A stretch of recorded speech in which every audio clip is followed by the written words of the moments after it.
আলাইকুম। আপনাদের কাছে আজকে একটা নতুন প্রোডাক্ট নিয়ে আসলাম, নিউ অ্যারাইভাল। এটা হচ্ছে ভিভো X300। ভিভো X300 আমাদের কাছে চলে আসছে স্টকে। দুইটা কালার আছে, একটা ব্লু কালার আর একটা হচ্ছে পার্পল কালার। ফোনটা হচ্ছে এক হাতে ইউজ করতে পারবেন, যারা এক হাতে ইউজ করতে অনেক পছন্দ করেন এই যে একদম এক হাতে হ্যান্ডি ইউজ করতে পারবেন।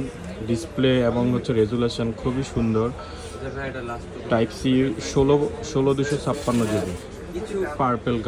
Purple colour 12 GB 256 GB, blue colour 12 GB 256 GB. দুইটা কালারই আমাদের স্টকে আছে। এটিগুলো হচ্ছে চাইনিজ ভেরিয়েন্ট, এগুলো গ্লোবাল এখনও আসেনি, গ্লোবাল আসতে একটু সময় লাগবে। তাই বাংলাদেশে প্রথম আমরা নিয়ে আসলাম ভিভো X300 চাইনিজ ভেরিয়েন্ট এবং X300 প্রো। দুইটা ভেরিয়েন্টে আমাদের কাছে আছে। সবচেয়ে বেস্ট প্রাইসে যদি পেতে চান তাহলে আনবক্সিং থেকে যোগাযোগ করবেন, আপনাদেরকে সবচেয়ে বেস্ট প্রাইসে দিব। Market challenging price. দুইটা কালারই অ্যাভেলেবেল আছে। ইউজ করার জন্য দুইটা ফোন আমাদের কাছে চলে আসছে এবং দুইটা কালারই খুবই সুন্দর কালার, পার্পল কালার এবং ব্লু কালার। বাজেটের মধ্যে আছে, সবাই চাইলে পারচেজ করতে পারবেন ইনশাল্লাহ। সবচেয়ে বেস্ট প্রাইস। আনবক্সিং টেক আপনাদেরকে সবচেয়ে ইউনিক প্রোডাক্ট, ইউনিক প্রাইস দেওয়ার জন্য আমরা আপনাদের পাশে আছি। অসংখ্য ধন্যবাদ। আসসালামু আলাইকুম। ভালো থাকবেন, সুস্থ থাকবেন।